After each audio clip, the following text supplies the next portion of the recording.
from the trajectory at the beginning, the kind of confidence that Alan exuded, you don't think that this is just to avoid further embarrassment, that he had been so bruised and hurt, particularly that, as I mentioned, even the headquarters voting showed that leaders in the party prefer Ken being presented as presidential candidate to Ghana than Alan Acheampong for all that he stands for.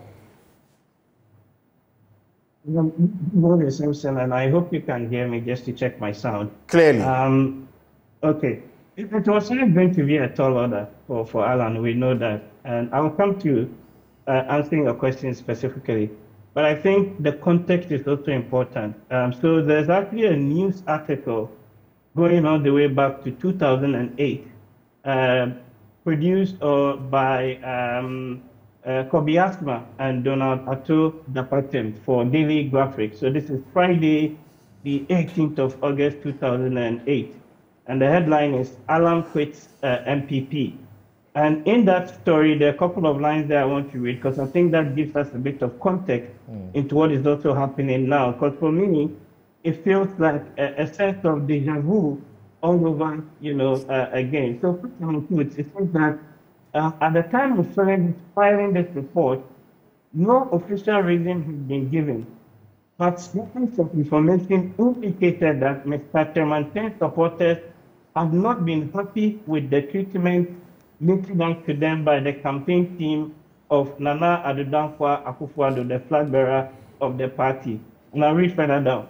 The source also told the Daily Graphic that Mr. Acheampong's resignation was as a result of the alleged harassment of some of his supporters who wanted to contest the NPP parliamentary primaries.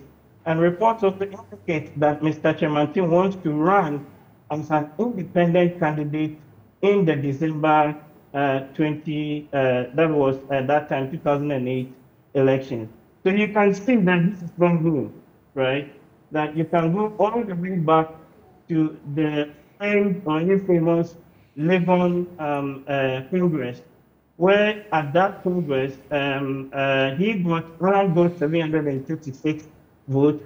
Akufo-Addo got a little over 1,000 votes. And even that time it was very strong, but he pulled out of the second round, or before going into the second round, and Akufo-Addo then eventually, ended up contesting, although he lost the election.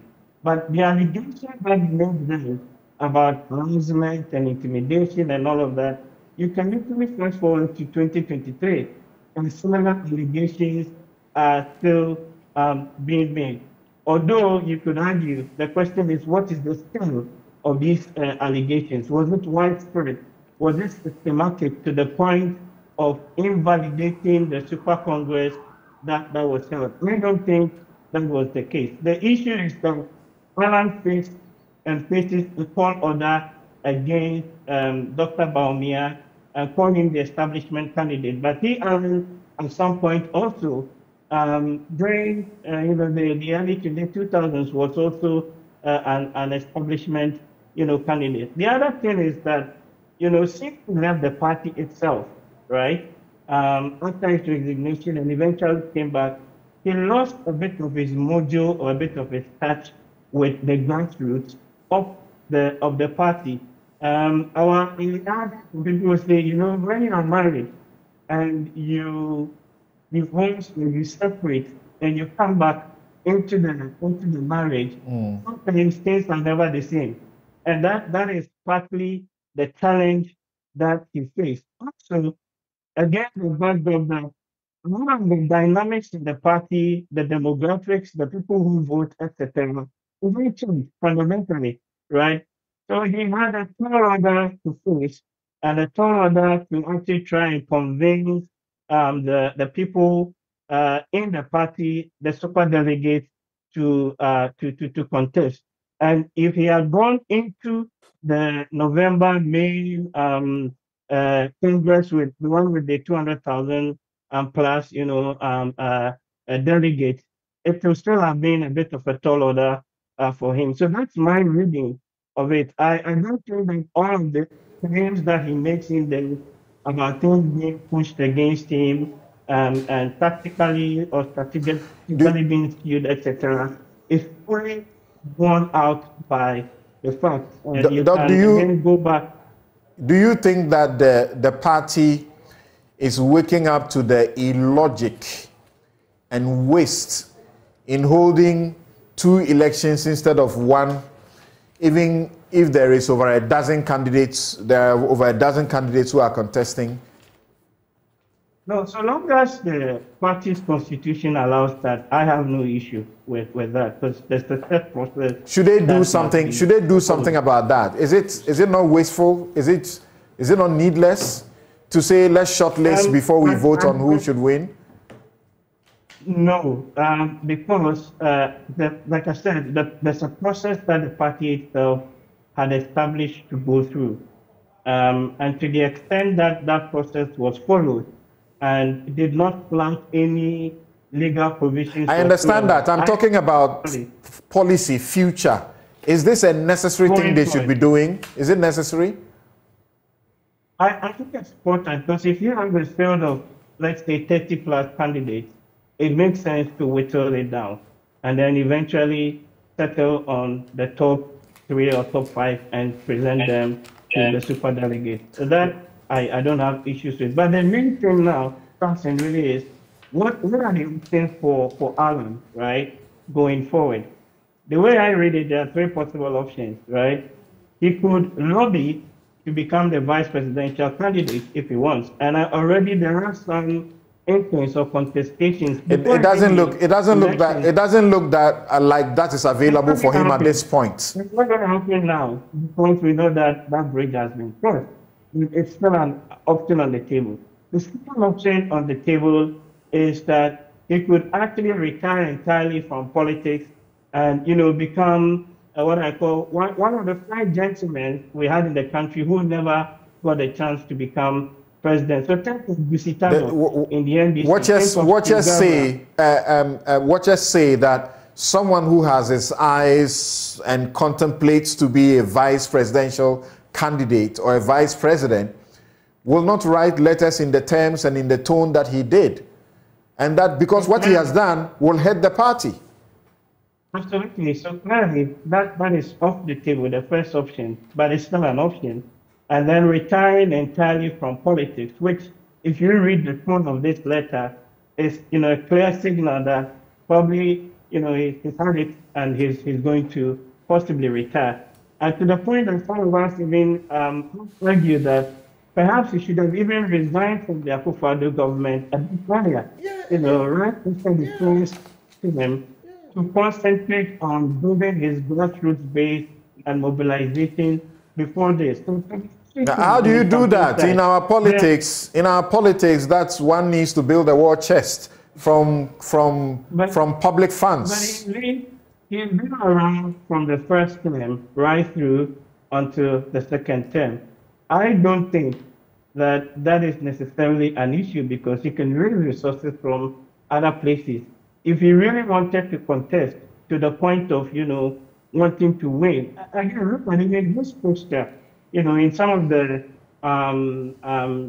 statements that were made prior to the election with, things like so and things like that. I mean, where the party is currently, if you look at the dynamic, those things don't necessarily sell or win votes. So the next round, possibly could be open up for him something, is whether possibly in contest as an independent candidate, like the demographic was reporting back in April of 2008. And this one is very interesting because, again, if you look at the map of our politics in Ghana, right, election margins on average have been between 1% to the 10% right mark. But in recent times, you're looking at just about 3% winning margin. What that translates into is you need to only be able to do about 400,000 or so votes to track the outcome of the election in All the right. country. So the question then is, if Ghana decides to contest as an independent candidate, and the planning from Global Info Analytics and others shows that at the general population level, he has some sort of appeal, right? Then that could actually spell disaster Right. for the NPP. Well, the matter you thought, but that would just be a comment. The CDD and others have come together, and they've told us how you need $100 million, is it, to be able to run a successful presidential campaign, as much as $100 million. In our part of the world, you clearly have to make that money sitting in government, not staying outside of government. You need procurement, you need contracts, and get your kickbacks. That's how they make the money. Don't we know? We play ostrich. But my question to you here is, if you say they should keep this process, and we know always that once the process throws up the 5 people, the one who has the majority of votes becomes the one that everybody begins to campaign that let everybody sit aside and let this person go. Even in this case, you have 50 or 55 super delegates. That is less than 1% of the 220,000 who will actually decide who become the flag bearer. That's like 0.5%. 0.004. Yeah. You get it?